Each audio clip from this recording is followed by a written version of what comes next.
Most people hate selling, and on the other hand, people also hate being sold to. And so it's no surprise that companies just aren't doing a great job of teaching or training salespeople how to close. Well, today's guest is Mr. Dave Yoho, and he's here to talk to us about the science and practice of new age communication so that you can improve your sales.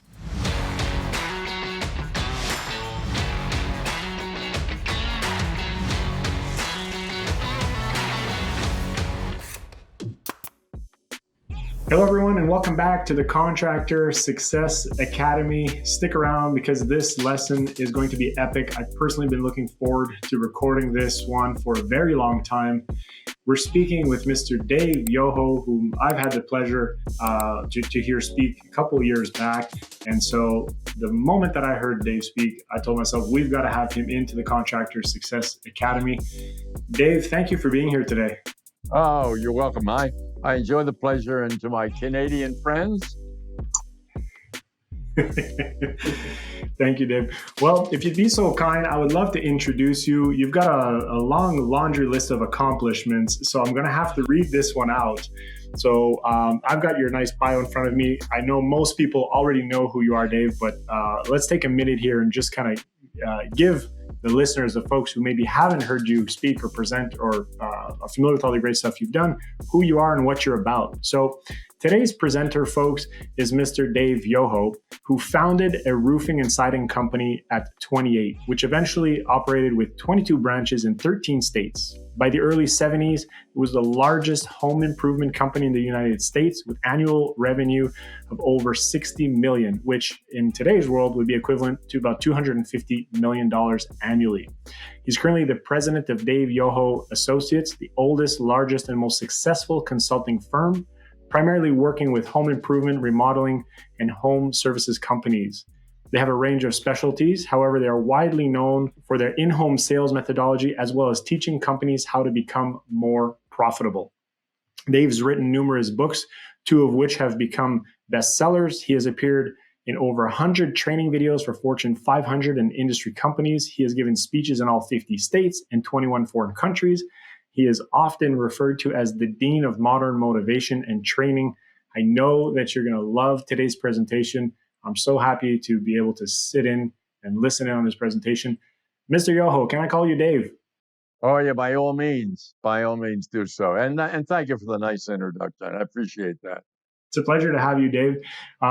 Today, we're talking about new age communication, and I know you've got a fantastic presentation lined up for us.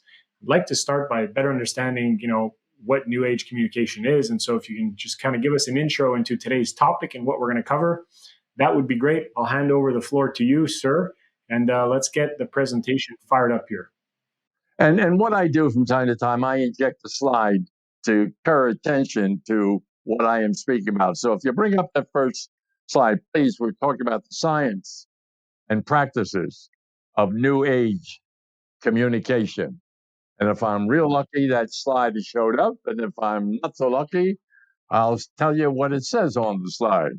Improved communication techniques, which are embodied in well-trained salespeople, are effective, they create rapport, and they usually turn into what we call customer satisfaction. And the use of that phrase implies they are either satisfied or dissatisfied, but that's not really what the word customer satisfaction means. Those words mean the customer is either satisfied or there is no satisfaction. And because of that, we embark on the theories behind selling. And selling as we know it today, and selling practices as they're used today. And as these selling practices became compromised during COVID-19, which you experience over there and we experience over here throughout the United States and the world, we have had to modify. Now, that in a broader sense is called a paradigm shift. Paradigm meaning the methods, the means by which you do something. They are the base core of what you learn. Then you modify these techniques to project what it is you want to the circumstances that exist. So now the next slide was a picture of me, which I always love to see. I always kiss my picture goodnight before I go to sleep and hope I wake up in the morning looking about like that. But I want to make some points very clear. I will say some things which you might find provocative. That's understandable. I come from a background of examination. We spend hundreds of thousands of dollars on researching how the customer feels and thinks and acts. And then we devise systems that contribute to that and respond to the needs of the customer. So again, if we're having a slide problem, let me read the first slide to you.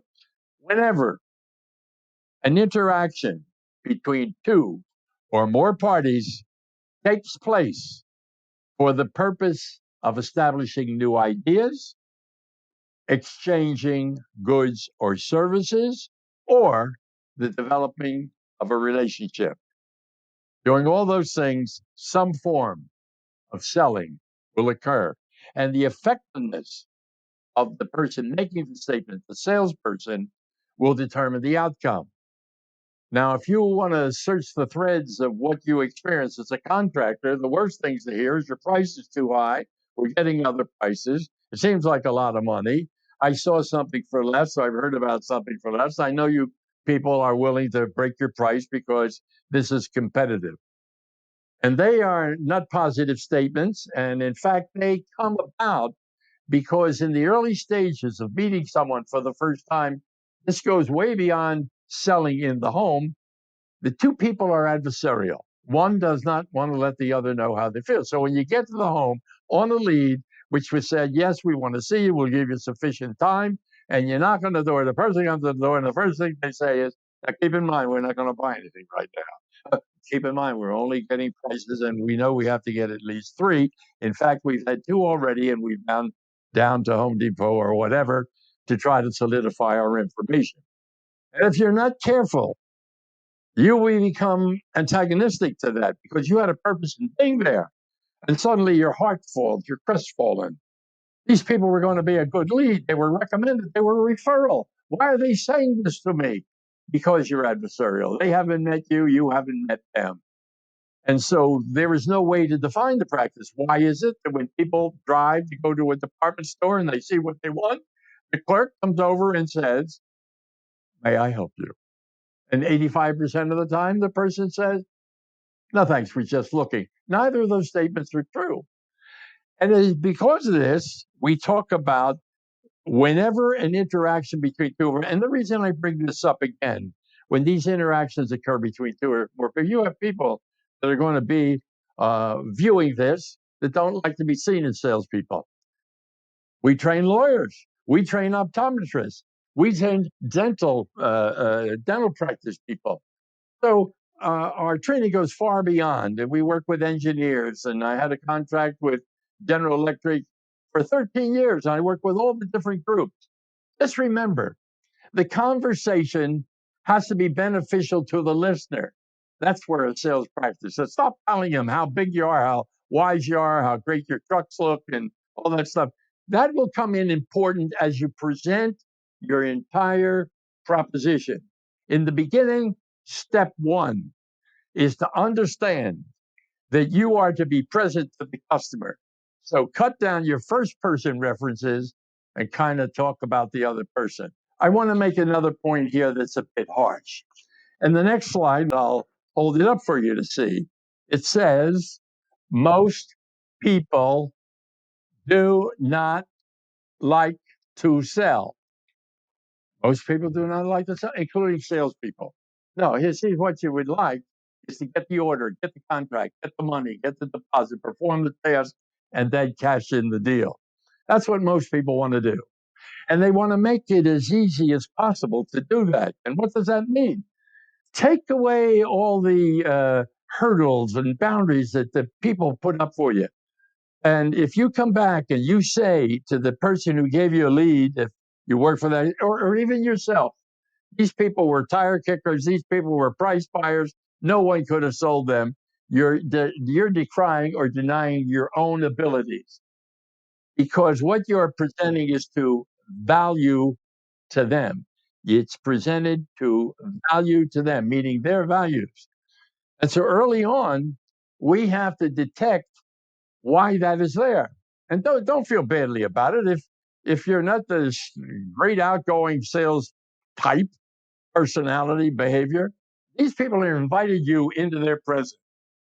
They're going to permit you time, and they're going to give you their attention, but only to the degree that you are saying something beneficial to them. So the thing we try to encourage people to do, get a script, do it by a script.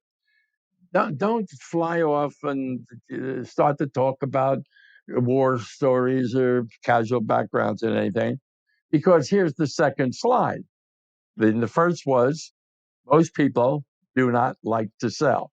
What we like to do is get the order. We'd like to make it as simple as possible. So look at this slide.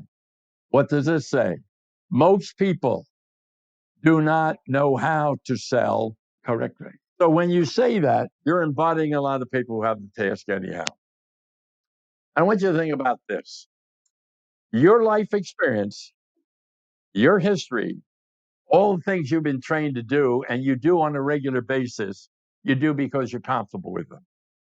Some of the things you would be better off doing might make you uncomfortable.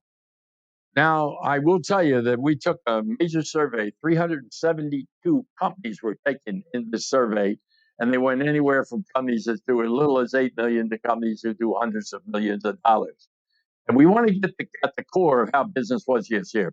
And about 74% of those people had a great year, starting with March 1st of 2020, when COVID became apparent, and up until the end of February. They had a great 12 months. And why was that? Well, they reacted in a way that what I had originally identified as a paradigm shift. They were shifting, taking the material they know and making it easy for the other people. What was in the favor? During the last 10, 12 months, that owner, in many cases, was home. All interested parties were there. Sometimes you have difficulty getting a lead to get all interested parties. They were, for the most part, there, and they were there in your presence, and you were getting an opportunity. In addition to which, out of boredom, they permitted you to be there longer than ordinary. So one of the things that the survey indicated was that the average contract for those 12 months in this COVID-19 situation, that contract was a little larger than the ones before it. And why is that? You had more time, you were more relaxed, and these people wanted to hear the information. That doesn't mean to make a longer presentation. The presentation will work as long as you're talking about them. And we say they don't know how to sell. They don't know how to sell correctly. And so if you were to look at that, you cannot really do a great presentation until you come and review the project that these people are involved in a way where you ask a lot of questions. And forget about some of the old blarney you heard. Yeah. Well, always ask the people how much they have in budget or what they have in mind. That's not the way to do it. If you were to say to some person, now you have an attractive home here, how long have you lived here? That's going to give you information and start a coda, meaning you'll get more information. So how long have you lived here? And so we've been here for 12 years. And so we're talking about roofing today. How old is that roof? I don't know. It was on the house when we bought it. Well, it looks like it's 12, 15 years old. Only an inspection would tell us. So tell us, then what prompted you to call us? Oh, they'll say things like, well, we saw your ad, or your guy stopped around, or we saw you working in the neighborhood, whatever the answer might be. They are giving you an opening because your next question is going to be, but why did you call us right now? Well, we had the time, or we were here, we thought we could do it. Then the next piece of information will be the most important thing you ask them. What did the person on the phone in my office tell you I'm going to do here today? Guess you're going to try to sell something. Guess you're going to give us a price or try to convince us to buy your windows, your roof, your siding, whatever that might be. You don't say yes or no. Here's what you say. We will take a look at what you want to have done and those things you need to have done. And if we can perform those services that fulfill your wants and your needs, we'll give you an accurate written proposal. on what your investment might be. I want you to play that over and over again because you have to say it just that way. If you get on, well, I'll tell you what we're going to do. We're going to look at it, and then, if we can do it, we'll give you a price. And I know you got other prices. We're not the least expensive. No. You see, you've got to awaken in them a want, a desire to have rapport with you. And that calls for a style of interactive communication. I said in the beginning, they're adversarial. They're adversarial because you're coming from two different things. We're only looking, we're not going to buy. I'm only here to show you, I'm not here to sell you. Adversarial. If you don't fulfill some form of rapport, which gives you cooperation, then you will become antagonistic. And what does that mean? You'll invent things to say about them because they will have invented things to say and think about you. What were those things? Well, these were really tough people. The guy kept interrupting. The woman wanted nothing to do with it. They quibbled about the price, and they wanted us to break our price, and they were really price buyers. No. People don't buy price. A small percentage of the time. There's no such thing as someone who buys by price all the time. You think there are, but they're people just like you, have had human foibles. And what they really are looking for is rapport, a way that they can be cooperative with you. And you want them to be cooperative with you. And if they're cooperative with you, it's because you were cooperative with them. So when you ask the questions, even write them down occasionally. And so if you say to the person, well, have you had, in the 12 years you lived here, what improvements have you made? Oh, well, we had the kitchen done over in the bath. How'd that work out? And they're going to tell you something about that I liked and some of the things they didn't like. It took them too long to do it. It's a great job, but we thought it would take 3 weeks, and we had the water turned off for 4 days, and we were washing our dishes in the bathtub. So they'll tell you that. And don't respond right away. Catalog that, because when you build your presentation around that, you know what these people don't know? Would you, Mark, would you, Mr. or Mrs. Listener, would you let someone come into your house without workers' compensation insurance? Don't answer me because it's a lie. You let them come in all the time. You have people doing electrical work, well, little things to ask in your house. You don't ask for a copy of workers' compensation. And how important it is. You call it something different in Canada, but it's the same.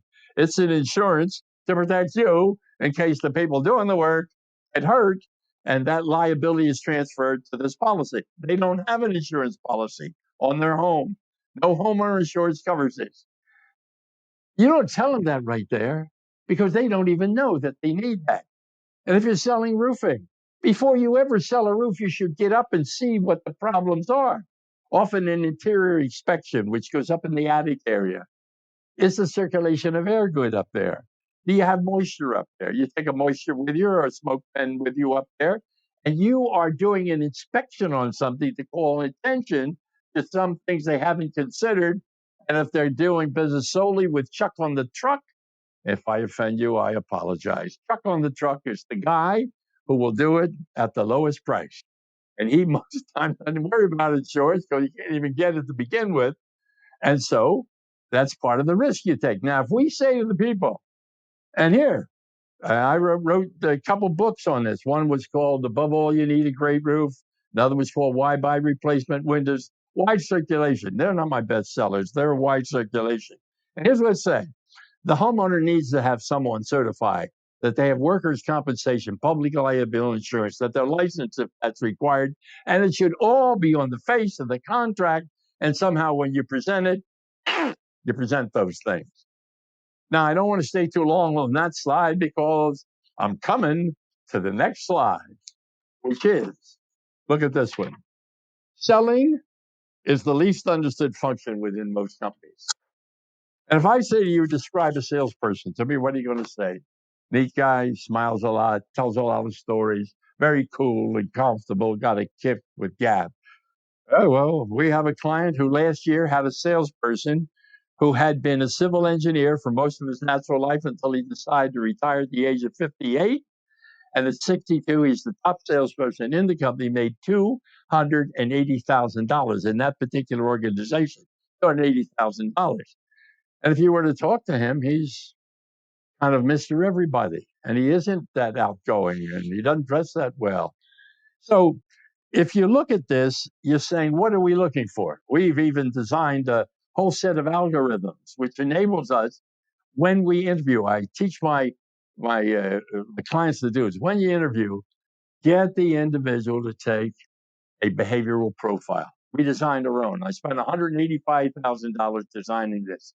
I want someone out there who has the kind of personality that will listen first and speak second. And when they speak, they're speaking in the jargon, in the words, in the style, in the thinkability of the people who are giving him their time.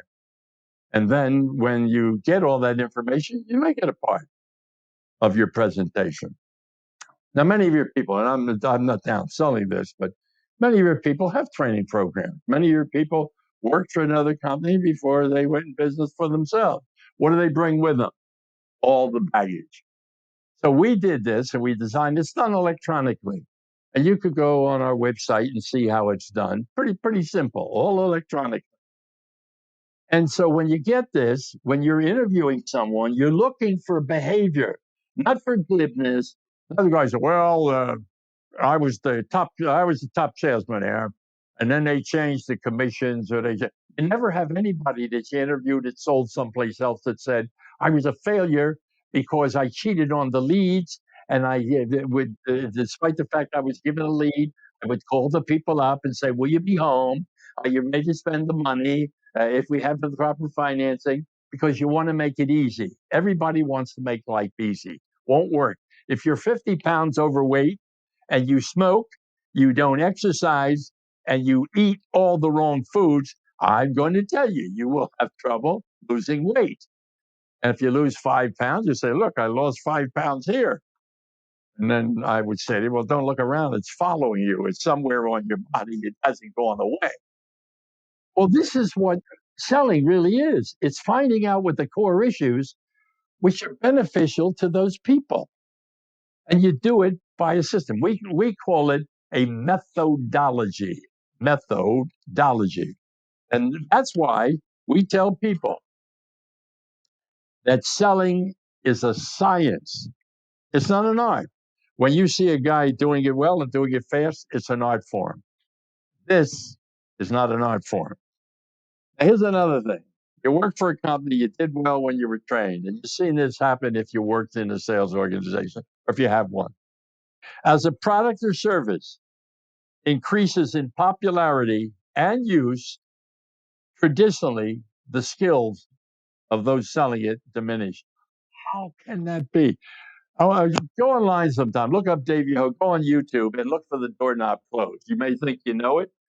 I invented it in 1962, long before Mr. Colombo came along and had a series, and it became with the little cheroot cigar, one more thing. That's what we used to call it, one more thing. And that was in 62. His series went until late in the 60s.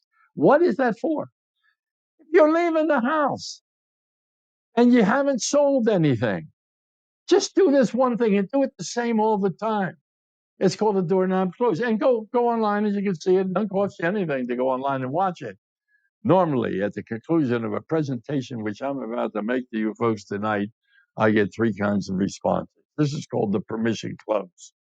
I get 3 kinds of responses. I get the people who say, oh boy, I think it's just with me and Martha wanted, let's go ahead. Love to hear it. The second one says, nah, I don't think so. I don't think it's for us right now. And the third one says, we'll think about it, we'll let you know, and we'll get back to you. Mr. and Mrs. Jones, may I make a suggestion? If anything you see here you like, let us know you like it. If you don't like it, just tell us you don't like it. And rather than give us one of the things, come back and see us, come back to us again, because then we're forced to do it. To keep you happy, we're going to call you again and come back and see you again. We like to put it in a concise package for you. And if you like it, say yes. And if it's not for you, don't hesitate to say no. I say, look at my face. Don't hesitate to say no. And I will take a no as gracefully as I would take a yes. And don't think for 1 minute when they say no, I'm going to be downtrodden. Because when they say no, I'm going to say, I appreciate that very much. Do me one more favor. You seem interested, but why are you saying no at this time? See that? It gives you an opening. But don't catalog those people. Despite the varying degrees of marketing success, most companies, I say many companies, are inept in teaching or training salespeople to close. Because closing the sale isn't something that happens at the end. Closing the sale is the natural conclusion to the satisfactory completion of all the steps in its sound sales methodology. Methodology built for the people. Method stands on its own, OLOGY. That comes from the left side of the brain, logic. So it's a logical way to present. Now, we have a best-selling series. We sell over $1 million worth of recorded series. There's not a commercial for the series, but to tell you how it implants. We sell over $1 million of it every year throughout the English-speaking world. We sell it here, England, Australia, New Zealand, Canada. We sell it in English-speaking countries because it is based on a methodology. It's called the science of successful in-home selling. And you can go online and see excerpts from it at no charge at all. And when people call us and want a lot of information, what does it cost to send out a consultant? I say, do you use a sound sales methodology? No. Go online, look at it. It comes to you electronically. I don't know what it costs, $89, $100, whatever it is. It's a lot less expensive than bringing one of my people in to see you or coming to our seminar. But do come to our seminar sometime. You're going to see the kind of energy about this industry that you would like. Now, all that being said, Mark, I made a speech rather than being interviewed by you. Do you have anything to add to that you would want to ask me about? Anything at all, except those dealing with my age or virility. Yeah, no worries, Dave. I appreciate the presentation, and it was a great speech. And that's why we invited you here. It wasn't to interview you per se. I think this is great knowledge. Really, I think a mindset shift for most folks, and I wholeheartedly believe that people don't necessarily like selling. From the homeowner's perspective, people don't like being sold to. So I get the whole kind of adversarial role and how you can sort of become an antagonist. So I love that sort of storyline there. And I think that by implementing a lot of what you've shared today, these aren't things that you've just, invented overnight. There's years and years of research and investment and experience that goes into this. And, I've been to one of your seminars. I've seen the energy. I know exactly what you're talking about. So like you mentioned, I would advise people watching to, go out there, research Dave Yoho online. You'll find tons of great content. And if you'd like to learn more, then reach out or make it out to one of the events. But, I'd like to thank you, Dave, for taking the time to come and share your insight and your knowledge with us. This has been fantastic. I genuinely thrilled to have had you come in and share this knowledge on the Academy with us and our listeners. So thank you for that. So in response, Mark, I would also like to say, see, if you think knowledge costs money, if you think it costs money, it's expensive, you must look at the price of ignorance, the things that people do because they don't know anything else to do. And long ago in my career, I took extended studies in clinical psychology to understand people, understand why are they thinking, feeling, and saying. So if you were to see the science of successful, I taught a guy to do this. We have a print format that he follows. And if you've been selling for a number of years, it goes against your grain to want to have. Why should I have to do that? For the same reason that a guy who's a popular actor has to read a script. It has to appeal to the listener. So we've done that. And yes, if you come out to one of our programs and you watch us, I have been in this business. I graduated from college in 1949. You do that arithmetic. I took the first job I could get. I had an undergraduate degree in business by then, and I couldn't get a decent job in 1949. I took selling because it was my only opportunity, and I praise the Lord every day by saying, thank God he led me to this. Most people defer education, and they want a shortcut. There's no shortcut to what I do. I do this kind of work, and I do it effectively because I believe in these things. I have practiced all these things. I've taught thousands of people to do it. And I asked the guy to take the first step. And it isn't only, you make two investments, and the monetary investment is this, it's peanuts. Here's where you invest money in your time. And you've invested time in listening to me today.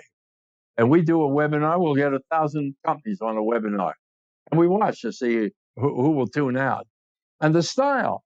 Well, think now about me being a salesperson and you being my customer. And you think about that, I'm in a house and I meet these people. And I don't get this flamboyant immediately with them, but I bring energy to it, and persuasion to it, and optimism and discipline.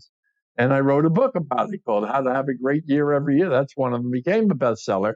Energy, persuasion, optimism, and discipline, but you got to practice it. And the more you practice it, the more you go and find out and invest in something. I care for me, invest in something else. But invest in learning the techniques that can get you one more sale every week from those leads that you didn't sell. And if it's only one more sale a month and your average sale is $20,000, and you do that keep in mind what that is. If that's $20,000, that's $240,000 extra revenue that you produce. That's why bend in to selling. And we will be doing our first live. We're going to be ahead of the pack. We're doing our first live program. It'll be 3 days. It'll be out in the Washington, D.C. area near the Dulles Airport, 3 days.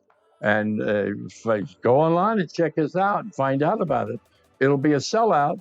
And we're spending a lot of money. We're shooting crap. We spend a lot of money on getting a room that can hold thousands of people. And we're only going to put 191 people in that one room and another 50 to 60 to 80 in a separate room. But check us out. And Mark, I want to tell you, I really do appreciate the opportunity to be with you today. Well, thank you, Dave. Thank you for sharing. I appreciate that. And we'll get the links up for that event in the show notes below so that anyone interested can go and learn a little bit more. And well, thanks again, Dave, for being here. That was fantastic. Appreciate your time. Thank you.